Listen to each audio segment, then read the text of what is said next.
Ontem nós iniciamos o capítulo 7 de Mateus na nossa sequência. E eu li aqui para vocês e explanei o básico, que é: não julgueis para que não sejais julgados.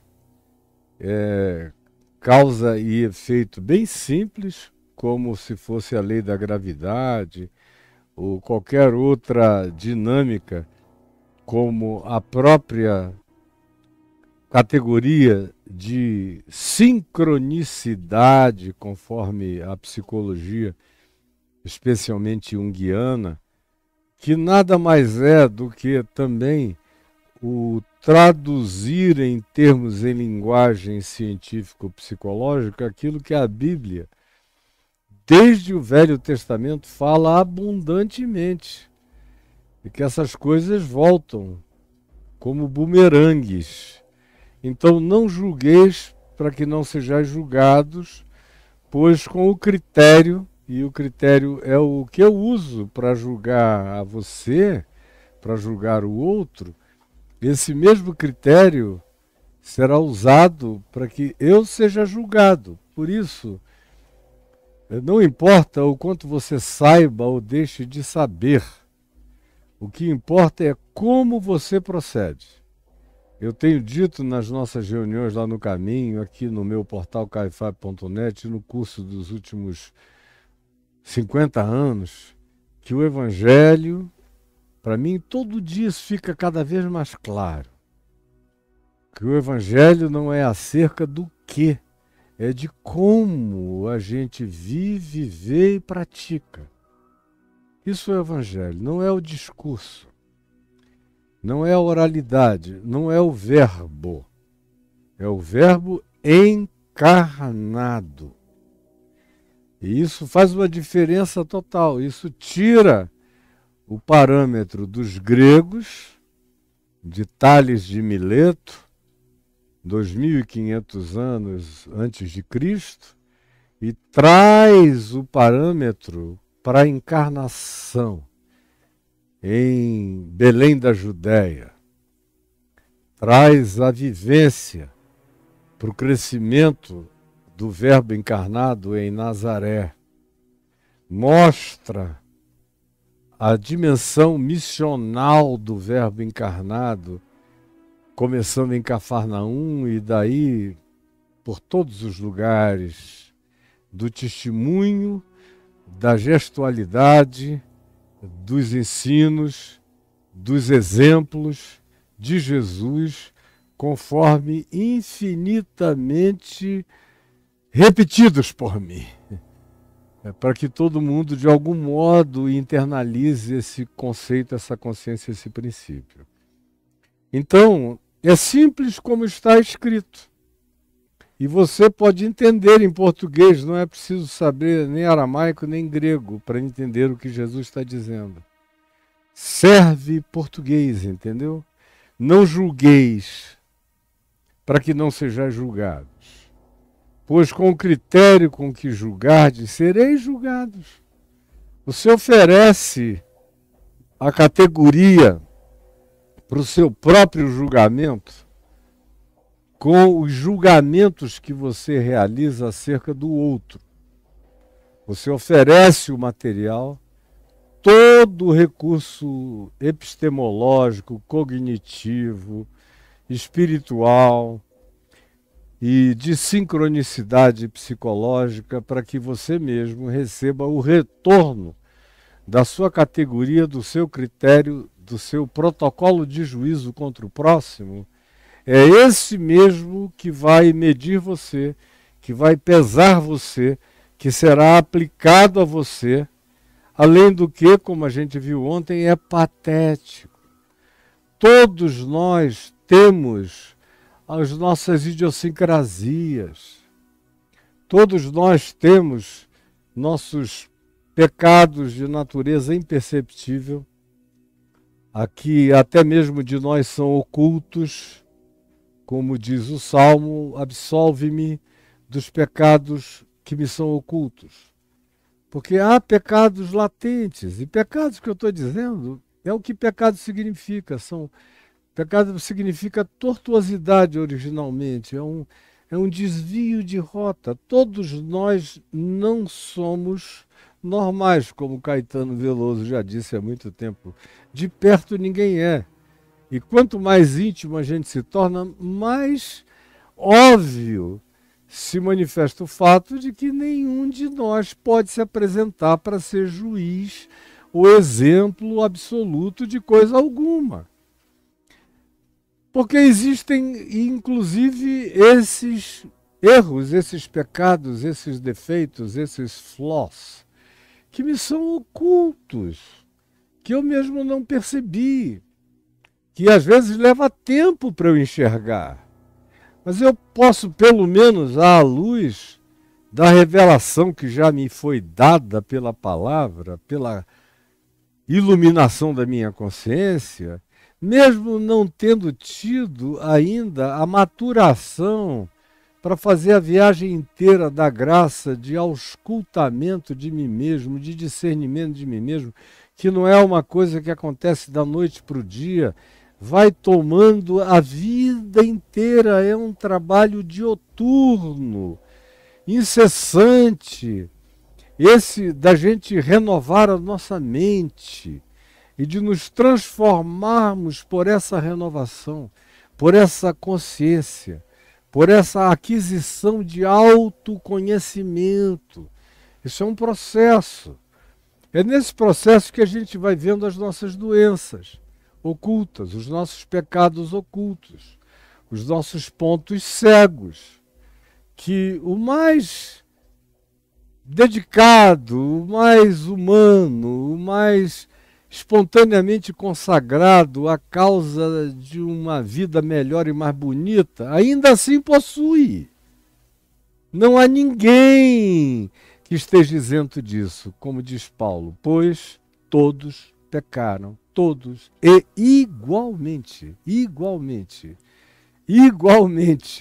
do mesmo modo, tanto faz a natureza, a categoria, o volume, o montante ou a qualificação desse pecado. Todos, de maneira absoluta, estamos abaixo da linha de aprovação. Todos nós, mesmo os melhores de nós, repetindo. E igualmente, do mesmo modo, carecemos, precisamos ser iluminados, sermos refletidos pela percepção da face de Deus, da glória de Deus, conforme a revelação de Deus em Jesus o Cristo, que é a minha vocação para ser. Eu sou vocacionado para me tornar como Jesus. É essa evolução que eu preciso fazer. É na direção dele, que é o princípio e o fim de todas as coisas, que é a referência absoluta para a qual eu estou andando. E todos nós somos chamados, é a vocação humana de todos nós, é essa. Então, sabendo que não há nenhum sequer, nenhum que faça o bem absoluto, nenhum que seja justo de maneira total, nenhum que seja tomado por integridade irreparável, nenhum. Quem quer que diga, me inclua fora dessa, é um cego, sem percepção, arrogante, presunçoso, que pensa que se enxerga só porque comprou um bom espelho e só cuida de ver como é que estão os poros da pele, mas não enxerga absolutamente nada para dentro do seu próprio ser. Nada. Então, começando com os pecados que me são ocultos, que eu nem sei deles, e tem gente que passa pela vida com a melhor intenção e nunca trata deles e morre sem tratar deles, porque não é todo mundo que tem essa avidez de autoverificação, que tem a coragem, que tem a liberdade interior e que tem o anteparo, preste bem atenção nessa palavra, o anteparo do olhar da graça. O que é isso? É olhar para si mesmo com a proteção da graça de Deus, porque senão eu não me suporto. como Jung constatou. Quando tentou fazer a sua viagem psicológica muito mais profunda, Freud foi um cara dedicado à fenomenologia psicológica e psicanalítica e cultural, examinando vidas de outros. E Jung fez o mesmo, mas chegou uma hora em que ele descobriu que a principal matéria-prima para qualquer psicologia que pudesse ser desenvolvida não era o outro como figura a ser anatomizada psicologicamente, a ser exumada, a ser aberta, a ser, de fato, objeto de uma biópsia. Porque, de fato, o que precisamos fazer é autópsia. Quando a gente ouve a palavra autópsia sendo aplicada ao outro, ela é a equivocada, porque significaria, do ponto de vista etimológico, que o autopsiado, que na maioria das vezes ou sempre está morto, estaria se abrindo e se vendo, se enxergando, se conhecendo. É autopsia. Não é o caso. Ele já não se enxerga porque morreu. É alguém vidente, com a ciência necessária para o conhecimento, que o abre todo, que o compreende. É uma biopsia. Ela é um conhecimento da estrutura de vida orgânica e anatômica daquele indivíduo, para se concluir do que ele morreu, ou de como ele estava, enfim, todas as coisas que incluem um pacotão de uma biópsia. Agora, embora a gente use na maioria das vezes a palavra autópsia, ela é equivocadamente usada, porque autópsia é aquilo que eu preciso aprender a fazer em mim mesmo. Que, como eu dizia, foi o que o Jung, depois da maturidade na vida, passou a praticar. Mais do que a psicologia, a psicanálise, a psia, a autopsia do indivíduo ou verificação dele, ele passou a ver que o maior laboratório para o seu conhecimento da natureza humana era ele próprio. E aí ele mergulhou naquele mundo de descoberta pessoal e teve anos e anos e anos e anos de crise aguda psicoexistencial que o levou à beira da loucura inúmeras vezes, como ele mesmo declara, a gente lê nos inúmeros trabalhos dele. Até que ele passou a se enxergar com graça. Que ele passou a se enxergar com graça. Significa favor imerecido. Passou a se enxergar com os olhos de Deus para ele. Com a misericórdia de Deus examinando a ele. Atribuída a ele. Imputada a ele. Que era um recurso de consciência espiritual que ele possuía. E Freud não. Ele tinha sido filho de um pastor, com todos os problemas da revolta dele com o cristianismo, mas Jung aprendeu o suficiente sobre graça para, depois de um tempo, depois das crises, depois das revoltas, depois de tudo, olhar-se a partir da graça, se autopsiar a partir do olhar da graça, se enxergando. Foi só aí que ele encontrou a suportabilidade da possibilidade do autoexame. Como Paulo diz, cada um examine-se a si mesmo. É uma palavra usada, que era usada nos dias de Paulo na Grécia, para avaliar a qualidade de algum material, especialmente uma moeda de ouro, ou de prata, ou de bronze, ou de qualquer outra natureza, eles jogavam. E de acordo com o barulho, eles sabiam a densidade e a qualidade.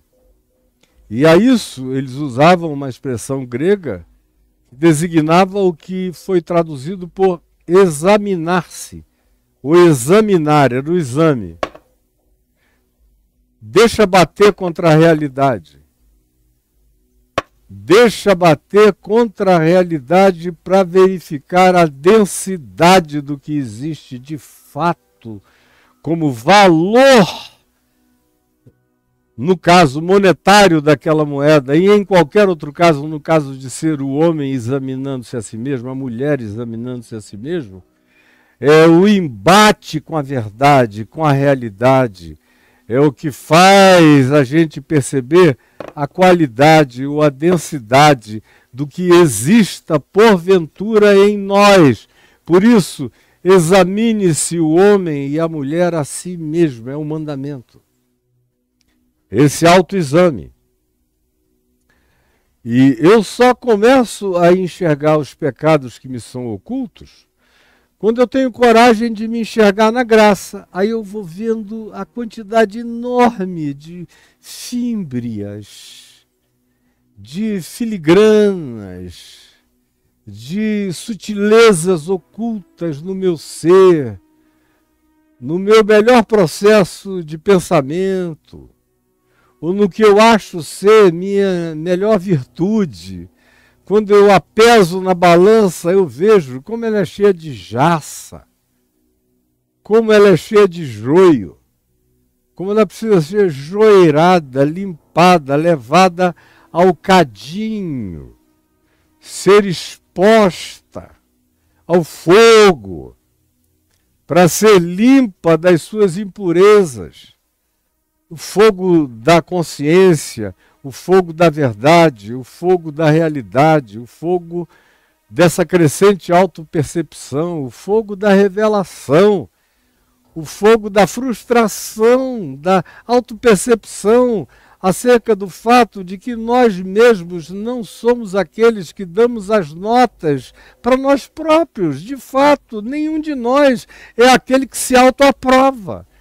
Aquele que se autoaprova é o hipócrita, cego, infeliz e nu.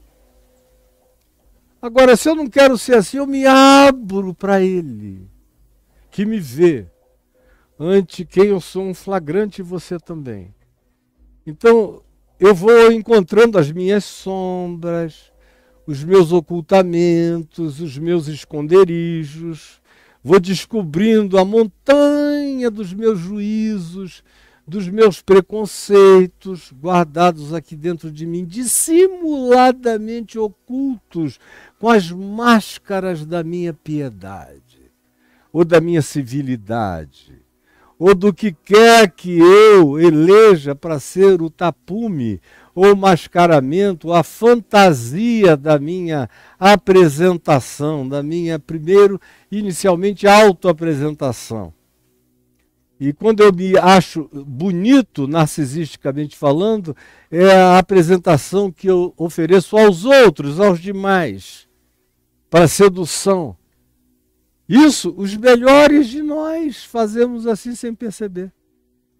Que no mais e no melhor do nosso desenvolvimento, ainda assim, nós estamos cheios de cuneiformes fecais, psíquicos, espirituais, que a nossa água é poluída, por mais limpa que a gente tenha procurado deixá-la, todos nós. Por isso, nenhum de nós deve se oferecer para julgar a quem quer que seja. Nenhum de nós. Você saia fora dessa enquanto é dia. É uma tolice, é uma loucura. Porque o critério que você usa para medir o outro vai ser usado para medir você. E não vai ser legal. Jesus garante que não vai ser bom para nenhum de nós isso aí. Aí ele diz, olha, além do que, é ilógico. Por que que tu vês o cisquinho no olho do teu irmão e não enxergas a trave? Não essa pena de ararinha nova, mas uma trave enfiada no teu olho, pateticamente, você sendo o oftalmologista do próximo. Aí eu vou limpar o cisco do olho do mundo inteiro, sem enxergar a trave fincada. Sem essa beleza aqui, que não é conforme a caricatura, o cartoon, que Jesus criou aqui é para acentuar a pateticidade de você ter uma trave no meio da cara se oferecendo para ser oftalmologista do mundo, como os religiosos, os hipócritas fazem. Porque nenhum de nós, de fato, tem categoria, tem critério, tem saúde, tem isenção, tem libertação, tem pureza, tem a santidade no sentido de que esteja separado de qualquer natureza de mesquinharia ou maldade. Nenhum de nós possui isso. Nem aquele ser que você mais admire está revestido de maneira absoluta de coisas assim. Tudo na nossa vida é em parte. Nossa melhor virtude é parcial. Nosso melhor alcance é relativo.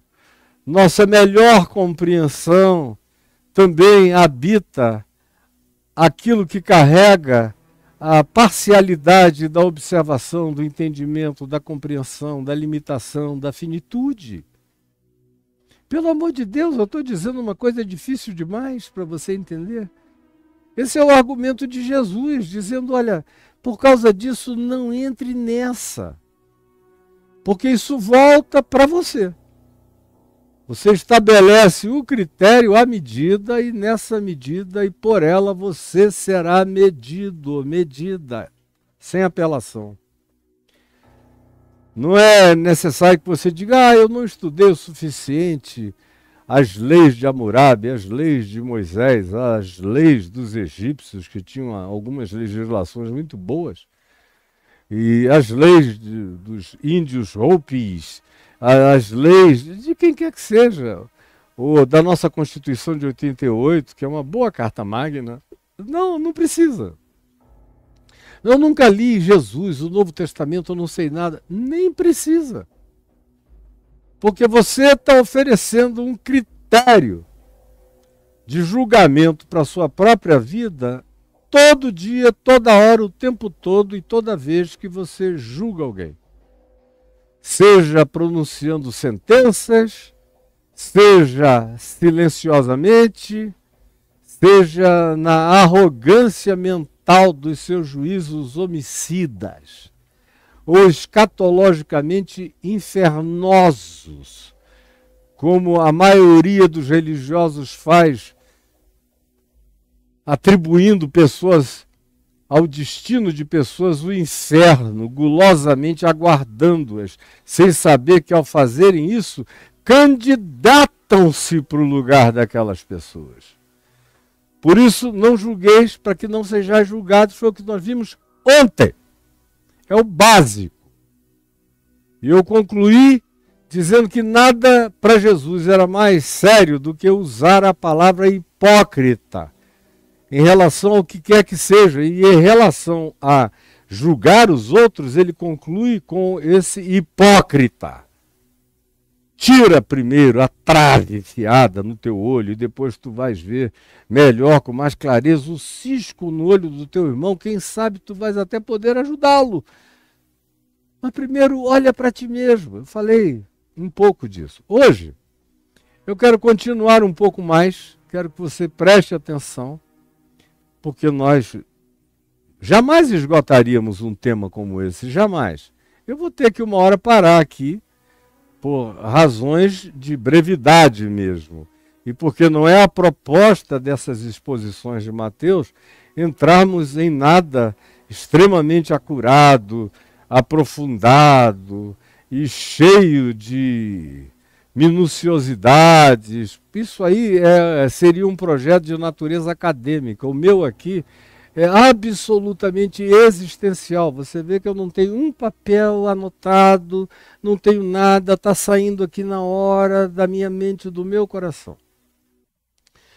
E uma das coisas, continuando esse tema, que mais foram me impressionando a mim mesmo no curso da minha vida, acerca dos meus juízos, porque, como eu disse ontem, eu cresci no meio de um mundo muito diferente do mundo da maioria dos religiosos cristãos, ou de religiosos de qualquer natureza. Eu tive um certo privilégio de ser protegido por uma boa família, mas que me dava liberdade e não me apresentava preconceitos, especialmente meu pai, jamais, em relação a selecionar os meus amigos. Minha avó materna, crente, era uma montanha de preconceitos ambulantes. A minha avó católica, diferentemente dessa avó que eu estou mencionando, que era presbiteriana, eu todo dia quase tinha que ouvir aquela heresia da minha avó presbiteriana dizendo que a minha avó católica ia para o inferno, só porque era católica, a bichinha. E porque todo dia às 6 da tarde ela ia até o oratório dela para fazer as preces dela. E como ela tinha sido uma mulher apaixonada pelo meu avô, João Fábio, o que ela fazia? Ela também orava em sufrágio da alma do meu avô. E a avó presbiteriana dizia, ela se ajoelha na frente daquelas estátuas, acende aquela vela, vai direto para o inferno. Vai direto para o inferno. Calma, Caio. Vai direto para o inferno. Vai direto para o inferno. Eu ouvi aquilo. E era um horror, eu tinha vergonha dela. Eu morria de vergonha dela. E, por outro lado, para o meu pai não existia nada disso. A bênção de que ele era humano e um agnóstico, que não defendia doutrina religiosa de nenhuma natureza, mas sim o melhor do que fosse humano, era o que ele propunha na vida, me deixava ter toda sorte de amigos, os amigos encerotados, os amigos desdentados, os amigos cheirosinhos, os amigos bem vestidos, os amigos riquinhos, tanto quanto aqueles que viviam à beira da cacimba, dos igarapés, nas baixadas de Manaus, que eram equivalentes às favelas nas montanhas do Rio. E eu tinha muito mais amizade nas baixadas, na favela ao contrário de Manaus na minha infância, do que entre os riquinhos, que eram para mim meio pernósticos, cansativos. E foram esses meus amigos de fora que tiraram de dentro de mim uma quantidade enorme de preconceitos, porque eu aprendi a gostar deles, feios, sujos, desdentados, mal lavados, vestindo às vezes a mesma roupa 2 semanas. A camisa do cara já cheirava de longe. Eu fui me acostumando a sentir aquela nhaca de suor. Eu toda hora pegava roupas minhas, camisas minhas, coisas assim, e dava para eles. Cara, você está com a mesma roupa já há muito tempo, deixa eu te dar uma camisa minha aqui, usa. Ah, não preciso não. A maioria deles nem queria nada meu, porque eu era o riquinho do grupo, mas que não me tratava assim, não tratava os outros desse modo, nem como pobres e nem os ricos como ricos, todo mundo do mesmo modo. Então foi um grande privilégio. Logo depois, na puberdade, eu já fui ficando amigo de um monte de gente de cabeça diferente. Por exemplo, o Ricardo Boechat e a família dele eram um mundo densamente politizado, ao qual eu fui exposto a partir de 12 anos, ouvindo todos os papos do pai dele, e toda aquela raiva do golpe militar de 64 que eu também tinha, mas ali era de uma intensidade e de um senso crítico enorme. A bola que a gente jogava ali tinha um monte de protagonistas que eram também pessoas que vinham da classe média alta ou alta, cheios de reflexões a respeito do tema. E o futebol me abriu portas para todo lado, em todos os mundos sociais e econômicos, para baixo e para cima. Depois veio a adolescência. E aquela amizade, eu achava os hippies de Manaus, quando eu voltei para Manaus na adolescência, achava todos muito, muito interessantes. No Rio tinha muito pouco hippie, de verdade, como eu encontrei em Manaus, gente do mundo inteiro, que ia para lá atrás de ayahuasca, cogumelo, alucinógenos das florestas, coisas dessa natureza, cultura indígena e outras realidades, e, sobretudo, a busca de alteradores de consciência natural. E os papos dos caras, que tiraram de mim trilhões de preconceitos. Você vai convivendo e vai vendo que o sujeito é humano. Ele tem mãe, ele tem pai, ele tem marcas, ele tem cicatrizes, ele é gente. Ele sente, ele sofre, tem história atrás dele. De vez em quando eu queria saber por que um cara que já tinha se formado em arquitetura, com 24 anos, e eu tinha 15, 14 para 15, eu perguntava por quê que você já formado em arquitetura, filho de uma família de classe média, saiu lá do sul do Brasil e se entregou a essa jornada de perambulante ermitão.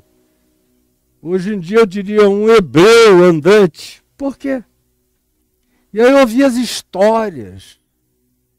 E era filho de pessoas que eram filhas também de generais, de militares, de pessoas graduadas em níveis diferentes, gente que tinha rompido, feito rupturas radicais. Foram milhares de histórias humanas às quais eu fui exposto a minha vida inteira, que foram despreconceitualizando a minha mente. Aí quando eu me converti, o primeiro choque foi que os crentes quiseram logo formatar a minha mente e fazer de mim mais um bonequinho de chumbo da religião, que pensasse conforme as categorias das mentes deles. E essa foi a coisa que mais me fez mal.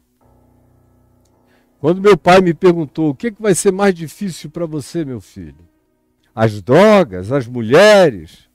Eu falei: mulher, droga, nem pensar, nem conte com as drogas, porque eu tiro de letra, batido, como tirei, elas nunca tiveram essa importância visceral para mim. Eu era um usuário dioturno, mas muito mais por causa das minhas buscas existenciais, muito mais como anestésico existencial, mas não como uma necessidade fissurada em mim. Então a conversão tirou aquilo de vez, com uma facilidade enorme. As mulheres, eu lutei no meu coração, mas não tive quedas. E a oração, o jejum e a absorção do Evangelho, logo foram elevando o meu patamar de autonomia, de voo em relação àquela temática particular da eroticidade, da sensualidade, da minha afeição exacerbada pelo sexo feminino em todas as direções. Não me foi um problema. O problema que eu disse para o meu pai, logo alguns dias depois, eu digo: pai, o problema serão os crentes. É conviver com essa cabecinha dos crentes é que vai me matar. Não porque eu não quero obedecer o Evangelho. O Evangelho para mim já está dentro de mim. Eu digo que dou razão a Deus, e é verdade. À medida em que eu for entendendo, eu vou abraçando. Eu já entendi que a palavra de Deus só se torna verdade se for praticada. Que o Evangelho só será uma boa nova em mim, para mim e de mim para os outros, se for praticada em mim e por mim.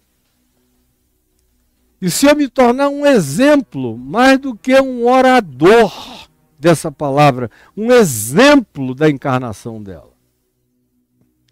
Mas o difícil é o convívio com os religiosos, é horror. E por isso eu não queria nada, eu não queria ser ordenado pastor, eu não queria nada, eu só queria servir a Jesus. Fazer parte de uma comunidade de fé, mas pregando de fora para dentro.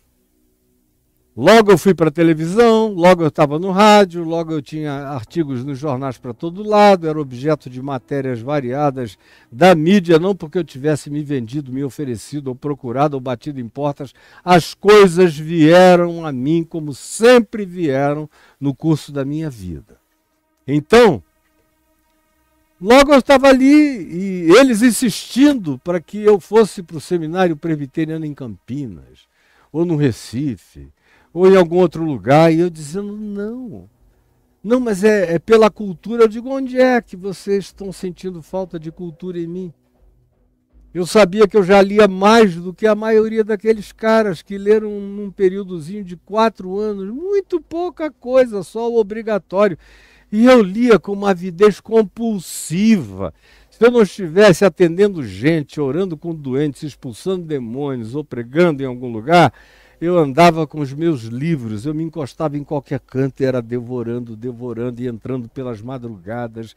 E os meus dias separados para jejum eram dias de leituras do Evangelho e de livros, e livros, e livros, e livros, e livros. Eram noites felizes, sem sono, com a alegria de novos conhecimentos me penetrando e se dilatando em mim. Agora, eu falei, eu não vou. Me deram uma lista de 300 livros, eu já tinha lido praticamente todos, e os que faltava ler, eu li assim de uma paulada só, e fui adiante, achando todos aqueles livros muito, muito tolos. Os meus interesses eram variadissimamente mais amplos do que a teologia, ou a mera história da igreja, ou qualquer outra coisa assim, que eu sempre me dei ao trabalho do estudo. Mas logo eu verifiquei que a teologia não era um material de natureza científico que me provocasse o interesse intelectual desmesuradamente. Ao contrário, era tudo muito simples, muito até tolo na argumentação que fazia, que trazia. O que eu pensava há 50 anos atrás, eu continuo pensando pior ainda hoje. Então eu fui me dedicando a outras leituras e conhecimentos, e quanto mais eu fazia isso, menos juízo eu tinha dentro de mim e menos configuração de juízo eles conseguiam estabelecer para mim. Isso foi uma grande ajuda, uma grande salvação. Eu nunca tive que lidar com aquelas questões religiosas do pode isso ou não pode aquilo, do julgar a pessoa por causa do que ela estava comendo, ou do que ela estivesse bebendo, ou achar que porque ela gostava de beber um uísque, ou tomar uma cerveja, ou qualquer outra bebida, junto com aquele material líquido, estava entrando nele algum demônio, alguma coisa do gênero. Não, nunca tive esse problema, graças a Deus, jamais tive. Mas via que todo mundo em volta de mim tinha. Eu falei, meu Deus, como é que vai ser passar o resto da minha vida ao lado de gente com essa cabeça? As meninas vinham me contar que tinham transado com seus namorados. E aí eu dizia, pelo amor de Deus, não conta para mais ninguém. Porque eu sabia que se chegasse ao ouvido do pai, da mãe, eles iriam levar o conselho da igreja, querendo que o conselho disciplinasse a filho, o namorado e todo mundo. As pessoas me contavam os seus pecados e eu dizia, vamos tratar disso aqui nós dois, não abre a boca para ninguém. Isso desde o início, porque eu sabia que o juízo que adivinha dos corpos religiosos, dos grupos religiosos, era inapelável. Era de natureza escatológica, perversa. E aí depois, logo depois, 1 ano e meio, 2 anos no máximo depois da minha conversão, eu estava sendo procurado por pastores da cidade inteira de Manaus, me contando os seus deslizes, suas derrapadas, suas puladas de cerca, um monte de coisa. Eu era só um jovem de 19 para 20 anos, ouvindo aqueles senhores me contando aquilo tudo, os seus dilemas infantis, de gente que nunca tinha vivido, que foi criada no aquário, dentro de uma bolha, protegidos daquilo que desde 5, 6 anos de idade já me era coisa conhecida. Com 10 anos eu já era idoso perto deles. E eles estavam agora aos 40 anos descobrindo coisas que eles não queriam admitir que os habitavam, por causa da bolha religiosa dentro da qual tinham sido criados. Então eu fui ficando cada vez mais convicto de que uma das melhores coisas que eu faria pela minha mente era limpá-la da religiosidade, porque o subproduto imediato da religiosidade é a produção da hipocrisia como juízo caricato. Você, com uma trave no olho, querendo tirar o cisquinho do olho do seu irmão. É um meme perverso, feio e absolutamente desprezível. E é o que Jesus cria, esse meme patético, para ver se alguém se enxerga. Mas eu estou dizendo isso porque durante um bom tempo eu me senti uma pessoa praticamente sem preconceitos. Preconceito racial, meu Deus, isso aí eu já nasci sem. Não existia na minha casa. De nenhuma natureza, já desde os dias do meu bisavô, a cultura familiar era essa. Não foi o evangelho, como eu já disse várias vezes, que me ensinou isso. A cultura dos meus avós já era essa. Índio, o indígena autóctone da Amazônia, era reverenciado da minha família.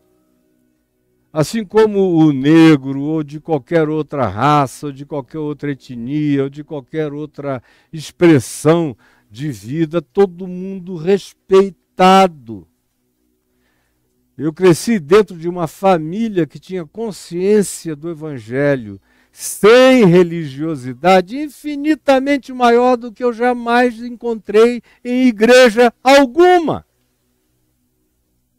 E até o dia de hoje eu prefiro o juízo dos que sobraram na minha família, dos meus primos extensivos, que são muitos, do que o de todas as igrejas. Eles são muito mais humanos e mantiveram-se no evangelho familiar que aprenderam, como cultura e modo de ser, muito mais arraigadamente do que os que estão me ouvindo aqui conseguem tomar de decisão favorável contra não julgarem os outros.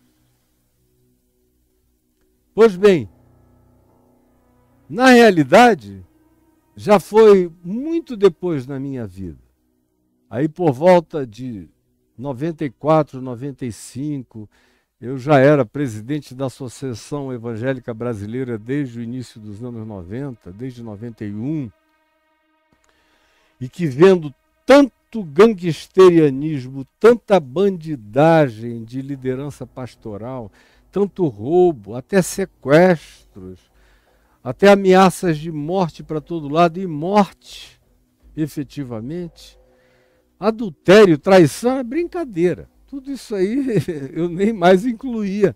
Agora eu estava vendo que os caras eram capazes de matar, de lavar dinheiro para o tráfico de drogas, para todo lado. Já faziam isso no início dos anos 90. E eu comecei a ver que eles faziam mesmo. Começaram a querer me cooptar para dentro daquela sujeira. Isso no início dos anos 90. Imagine hoje como é que a coisa está. Absurdamente maior, e naquele tempo não tinha milícia. Atualmente, meu Deus, a coisa passou de todos os limites e de todas as possíveis referências. Aí quando eu me dei de cara com aquilo ali, tem que eu notar, surgiu um sentimento de juízo no meu coração. Porque eu tinha todo o direito e o dever espiritual de, pelos frutos deles, saber que eles eram. Tinha o direito de me afastar deles, porque eles eram recalcitrantes, inarrependíveis, irregeneráveis, inconversíveis, cínicos, falando de Deus o nome de Deus o dia inteiro, mas eram ateus de coração, de fato e de verdade. Era gente que corrompe, que não faz bem andar junto nem estar ao lado. São perniciosas as suas companhias, pensamentos, presenças, opiniões, atos, exemplos, todos extremamente afetados uns pelos outros. Quando chegou a 94, ele disse, eu tenho que sair correndo, eu me tornei presidente de uma gangue nacional, multinacional. O que é isso, meu Deus? Mas juntamente com a constatação, surgiu um espírito de juízo dentro de mim. E eu que não tinha preconceito em relação a trans, a travesti, a gay, a lésbica, aos LGBTs que já havia, só não tinham esse nome, o QI, a mais, sempre houve em todo lugar, só não tinha nomenclatura, ou qualquer outro tipo de coisa, eu não tinha mesmo. Não tinha mesmo, e tratava com todo carinho, respeito, honra e reverência às pessoas. Mas eu fui desenvolvendo uma hostilidade velada em relação à liderança religiosa. E era justificável que eu não quisesse fazer parte do ajuntamento solene, pervadido, coroado, ungido pelas lamas da iniquidade. Era justo. Agora, eu não precisava ir para além disso. Eu não precisava desenvolver no meu coração um asco que eu acabei desenvolvendo. Faltava-me a maturidade para lidar com aquilo. Não para ficar, eu tinha que sair. Mas sem levar nenhuma contaminação deles, nem na forma antitética do meu combate ético às práticas dele, dentro do meu coração como um tormento pessoal, ou como uma temática cotidiana no meu coração e no meu ser, que foi o que aconteceu nos anos seguintes. Difícil para eu enxergar. Até que devagar eu fui vendo, porque eu tinha razão, e é difícil você ver o preconceito quando você tem razão. Quando você está dizendo a coisa certa, fazendo a coisa certa, buscando a coisa certa. Mas nem porque você esteja fazendo essas coisas que apontam na direção do que é bom, necessariamente as suas motivações estão alinhadas. Você pode ter objetivos nobres, você pode dar até o seu próprio corpo para ser queimado, como Paulo diz, mas sem amor. E nada disso te aproveitará. Agora, é tão sutil quando você chega para essa dimensão, para você entender isso dentro do seu coração. Como eu vejo hoje, muitos amigos ou conhecidos meus, ou gente que eu acompanho a vida, a existência inteira deles, os conheço desde que eram, sei lá, jovens, adolescentes, bem jovenzinhos mesmo, e os vejo lutando para serem pessoas sem preconceito. No discurso, elas não têm preconceito, ou apresentam um discurso despreconceitualizado. Mas na prática da vida, elas continuam cheias de preconceitos. E são extremamente judiciosas. São bonitinhas, têm uma boa cara, têm um discurso lindo, falam coisas corretas, se apresentam bem, são socialmente pessoas gentis, aprazíveis, mas se você as conhecer mais intimamente, mais de perto, com mais sensibilidade, você vê que por trás de toda aquela porcelana chinesa, no conteúdo. Existem detalhamentos de preconceitos diversos e variados. Diversos e variados. Um preconceito que, por exemplo, entrou geral na vida de um monte de gente, entrou geral na vida de um monte de gente, especialmente nos últimos anos, foi o preconceito de natureza político-ideológica, que é o que a gente vê acontecendo entre nós, é o juízo, é um julgamento de natureza política e ideológica. Eu tenho os meus princípios de natureza a dizer o que eu quero para mim e o que eu não quero para mim. E isso tem a ver com as pautas de Jesus. O que parece com as pautas de Jesus, eu quero. O que não tem nada a ver com as pautas de Jesus, eu não quero para mim. E nem chego perto. Como vocês já tiveram inúmeras ocasiões de ver. Agora, no que diz respeito a pessoas, sinceramente, eu posso discordar delas radicalmente em todas as pautas político-ideológicas delas. Mas quando elas me procuram, e eu sou muito procurado por pessoas que vocês nem sonham que me procurariam.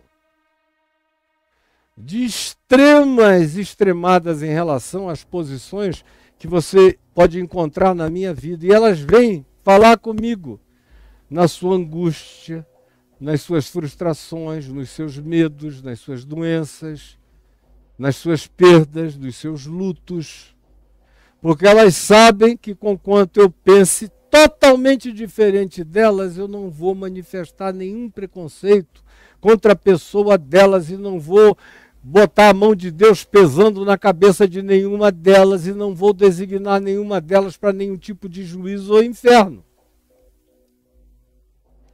Agora, quanto a mim, me deu trabalho perceber que eu que estava livre de tanta coisa, tinha ficado tomado por esse preconceito do elemento reativo religioso contra toda a estupidez e a maldade da religião.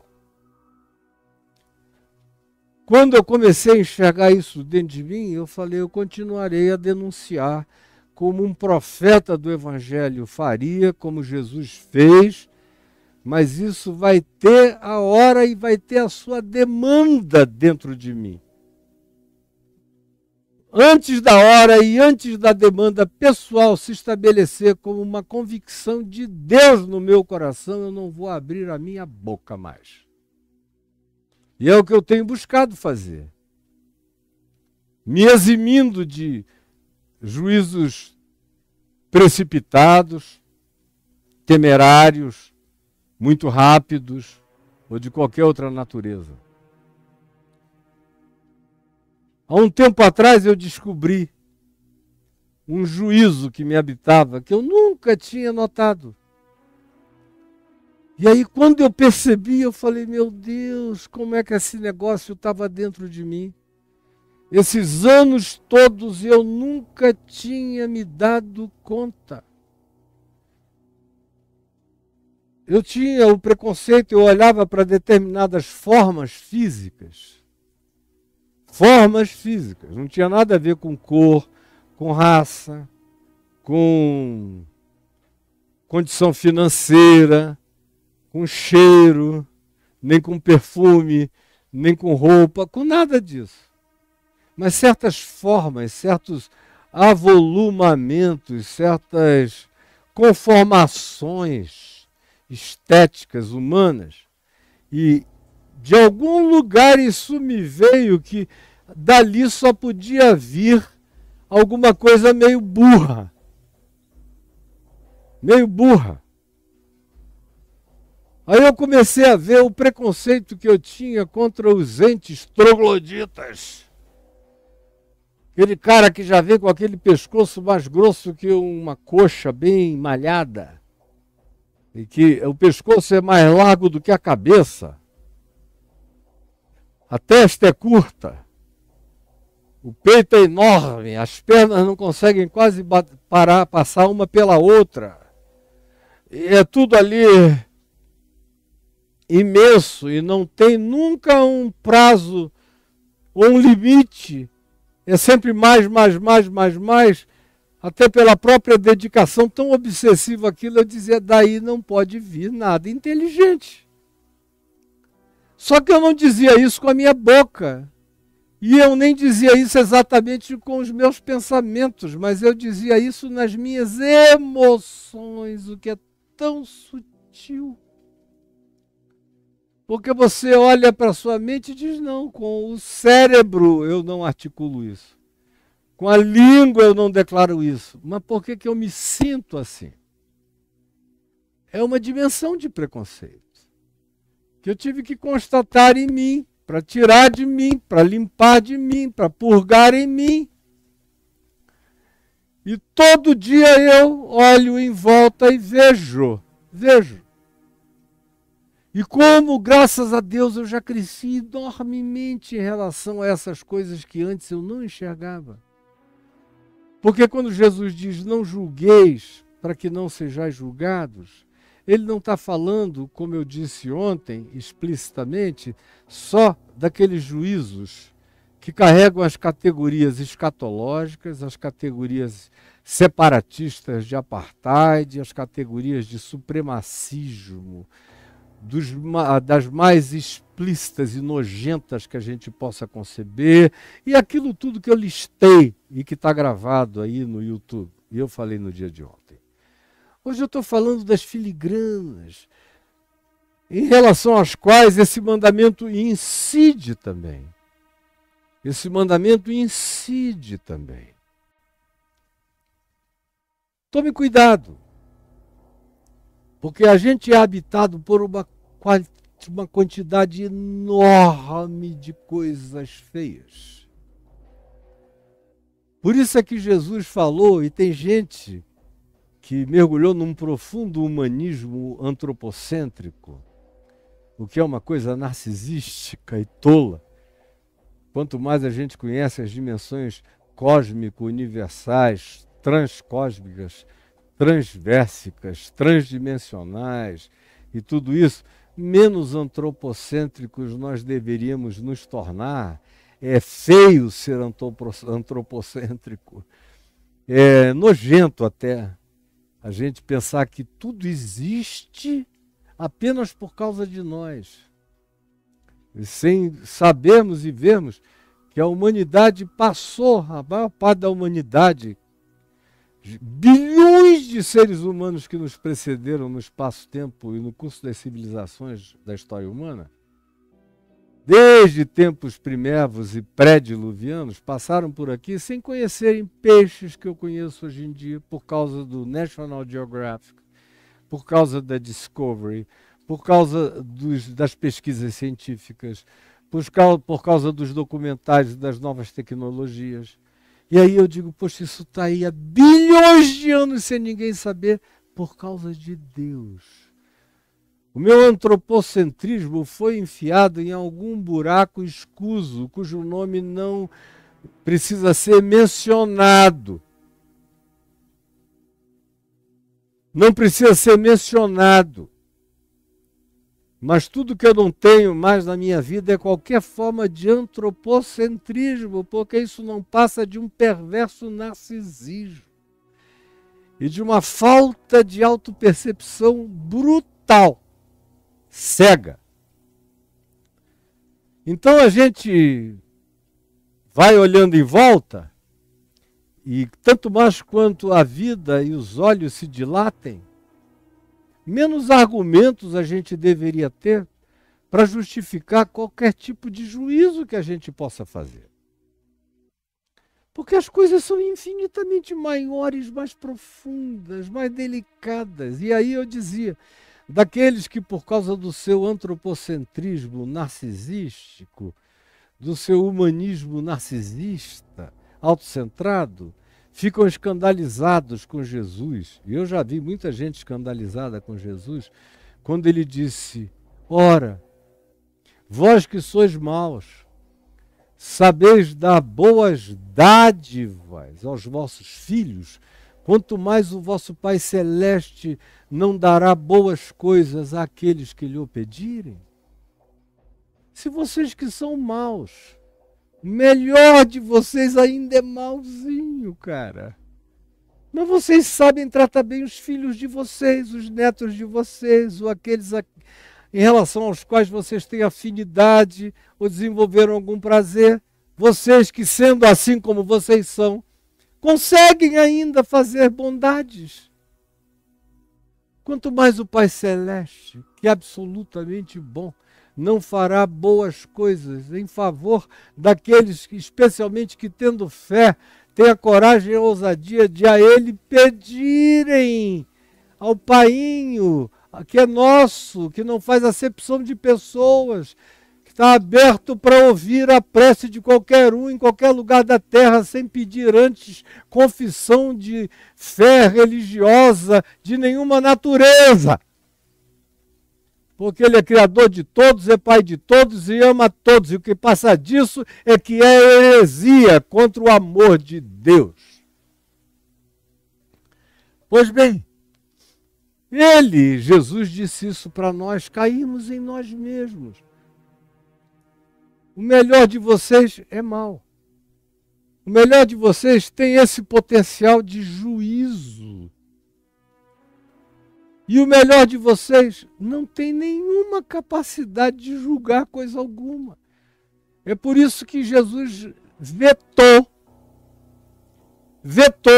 e a gente vai chegar aqui no capítulo 13, daqui a uns meses, Jesus vetou, Jesus proibiu que pessoas que supostamente vivam com a consciência dele, ou com a consciência do Evangelho, ou que saibam a respeito da mensagem dele, se arroguem a querer julgar o joio, aquilo e aqueles a quem ele designou como sendo joio no campo do mundo, que não são o trigo, que parecem trigo, mas não são, porque não dão fruto.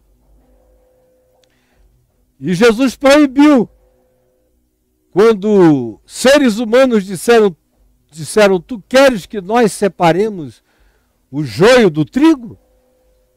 Jesus disse, não, fiquem longe, porque vocês não sabem fazer a diferença. Mesmo aquilo que seja mais obviamente joio,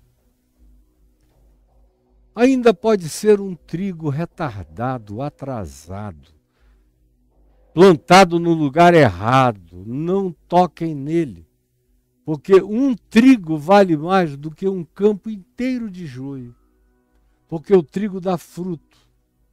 Então, aquilo que dá fruto tem um valor imensurável. Não toqueis. Só quem vai receber permissão do meu Pai, permissão minha, de separar o joio do trigo, ele disse, de fazer esse julgamento, de botar um para um lado, outro para o outro, são seres de uma outra natureza, com uma outra vocação, com outro olhar, de uma outra dimensão, a quem Jesus chamou para consumo semântico imediato da sua geração de anjos dos céus. Os anjos dos céus farão isso.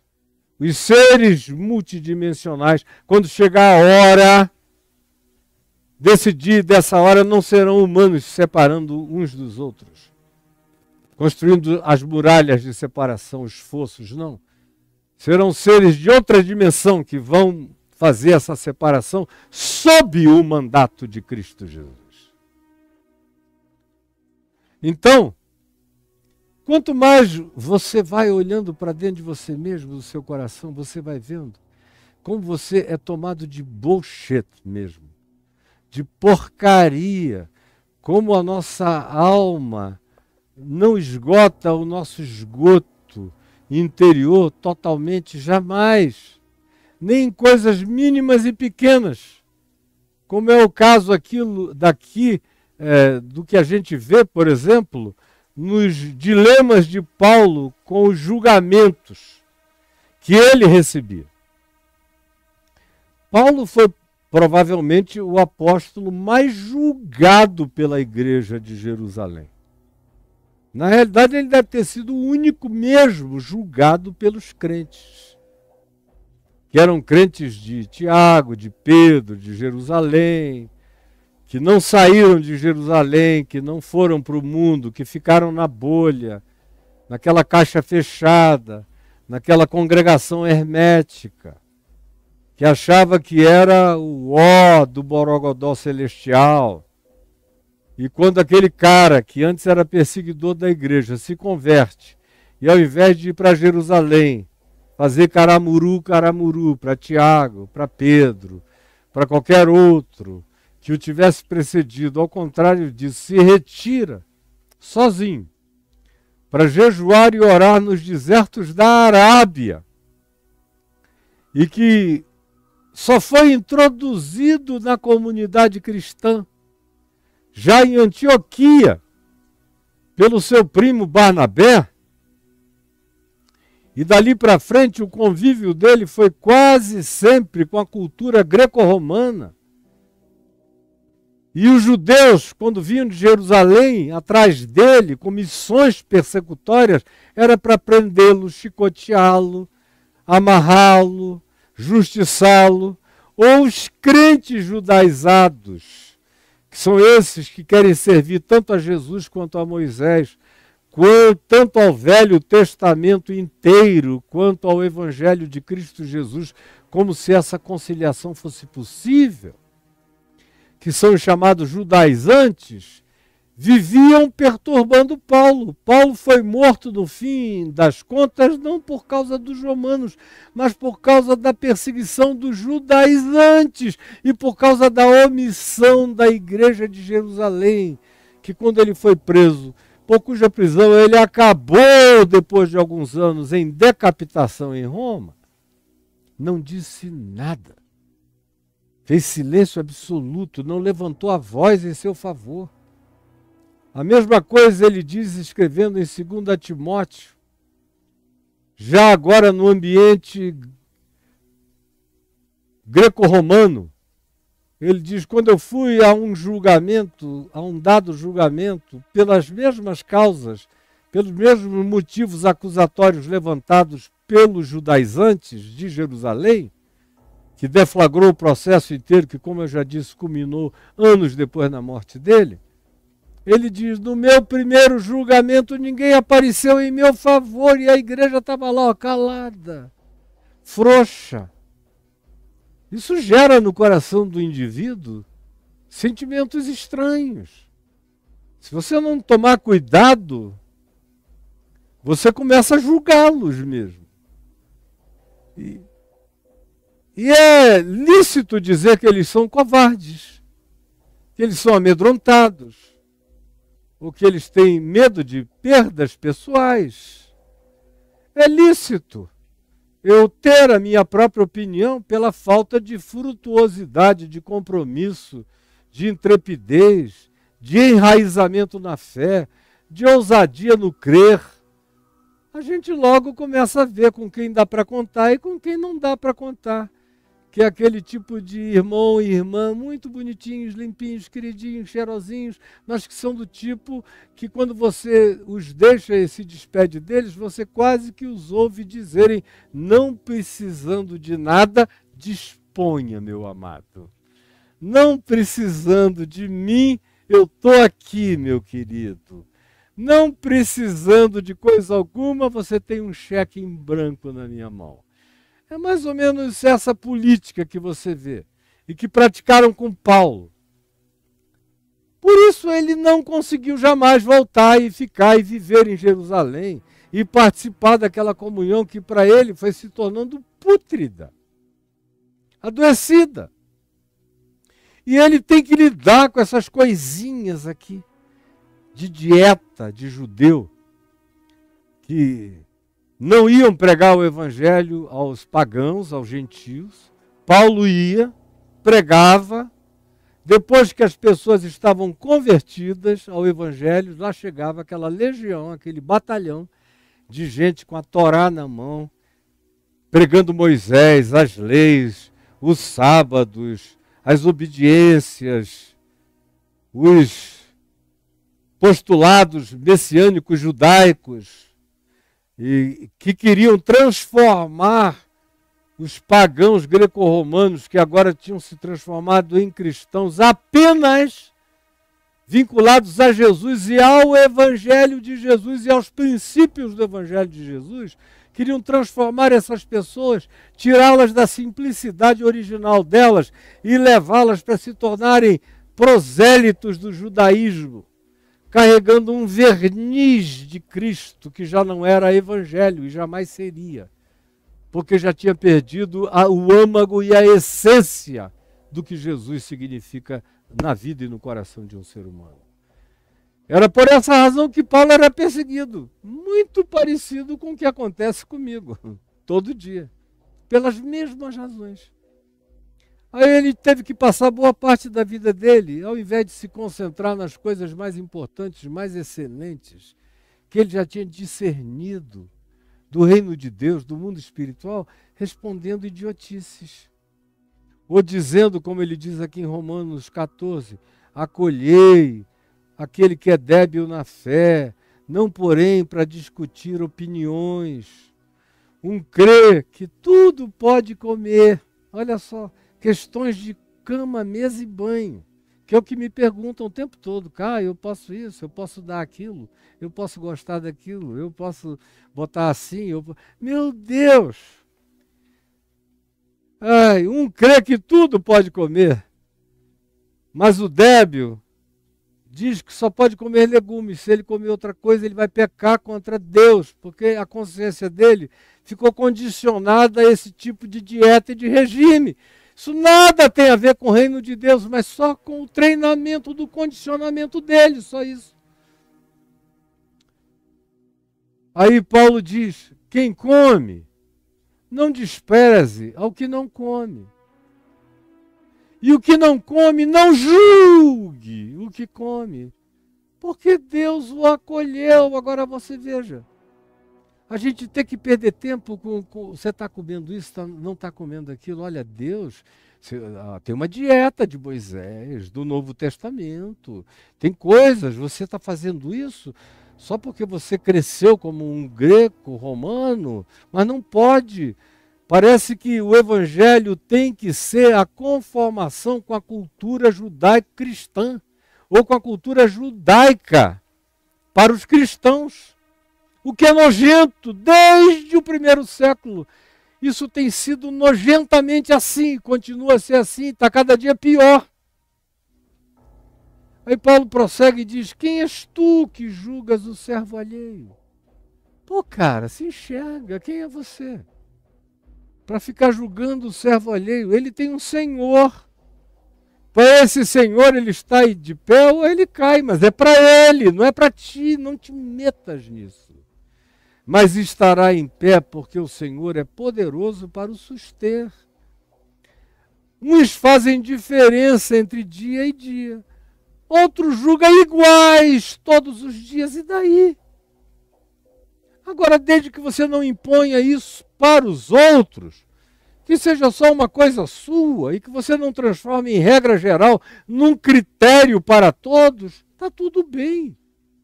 Você só é curto de entendimento, mas eu não vou te humilhar dizendo que você é curto de entendimento. Cada um tem opinião bem definida em sua própria mente. Quem distingue entre dia e dia, para o Senhor o faz. Quem come, para o Senhor come, porque dá graças a Deus em relação àquilo que come. E quem não come, para o Senhor não come, e dá graças a Deus pelo que não comeu. Porque nenhum de nós vive para si mesmo, nem morre para si mesmo. Pode ter a presunção de que você é a medida de todas as coisas. Não seja idiota. Porque se vivemos, para o Senhor vivemos, se morremos, para o Senhor morremos, quer pois vivamos ou morramos, nós somos do Senhor. Foi precisamente para esse fim que Cristo morreu e ressuscitou, para ser Senhor tanto de mortos como de vivos, Tu, porém, porque julgas o teu irmão em relação a qualquer coisa. O irmão aqui não é só o irmão de assento, de congregação, de comunidade da fé, como eu tenho dito, é qualquer outro próximo. Mas particularmente nesse ambiente aqui de Romanos, Paulo está falando com uma congregação de fé. Por que vocês, que tem uma diversidade que a gente vê aqui no capítulo 16 de Romanos, enorme. Tem gente do coração da África até a Ásia, e até o extremo da Europa, e todo o norte da África aqui, presentes nessa congregação para a qual Paulo mandou essa carta aos romanos. Então por que tu julgas o teu irmão? E tu, por que desprezas o teu irmão? Me responda isso. Por que tu julgas? Por que tu julgas? Ou por que tu desprezas o teu irmão? Como está escrito, por minha vida, diz o Senhor, diante de mim se dobrará todo joelho, e toda língua dará louvores a Deus. Assim, pois, cada um de nós dará contas de si mesmo a Deus. Foi o que eu disse, que Paulo falou a Timóteo. E eu disse ontem, cuida primeiro de ti mesmo. Cuida de ti mesmo, porque cada um dará conta de si mesmo diante de Deus. Não nos julguemos mais uns aos outros, pelo contrário, tomai o propósito, a determinação de não pôr de tropeço nem escândalo para ninguém. E aí teria uma infinidade de outras coisas a serem ditas, mas não é o caso nem aqui, nem é o caso exatamente agora, porque eu terei que parar. Eu já estou falando há 1h30 praticamente, mas amanhã eu continuo com você. Eu só quero orar. E Jesus, eu te peço que essa palavra tão singela, que eu falei com a simplicidade com a qual eu falaria com os meus netos, explicando com a tranquilidade, com a calma, com a despretensão, com a qual eu converso à volta da minha mesa. É nesse espírito que eu estou conversando com aqueles que desejem aprender o significado do Evangelho, da Boa Nova, que nos foi dada para ser vivida, para ser praticada, para ser encarnada, para ser provada. Porque a gente só usufrui esse benefício quando a gente pratica todo dia esse Evangelho. Aí ele dá fruto, aí ele produz a abundância excelente a partir da vida da gente. Por favor, permite que ninguém aqui esteja perdendo tempo ouvindo as verdades mais preciosas disponibilizadas aos humanos, jamais. E ao mesmo tempo, fazendo ouvidos mocos, oferecendo um coração empedernido e um espírito blindado, em cujo ser nada penetra. Por favor, salva-nos dos entupimentos dos nossos milhões de preconceitos. É o que eu te peço, que tu nos deis um coração ávido para fazermos autópsia,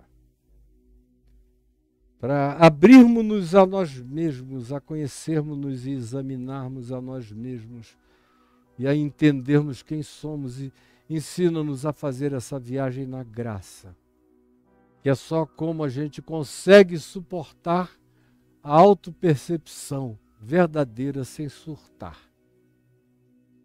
Ajuda-nos a entender isso, em nome de Jesus. Amém e amém.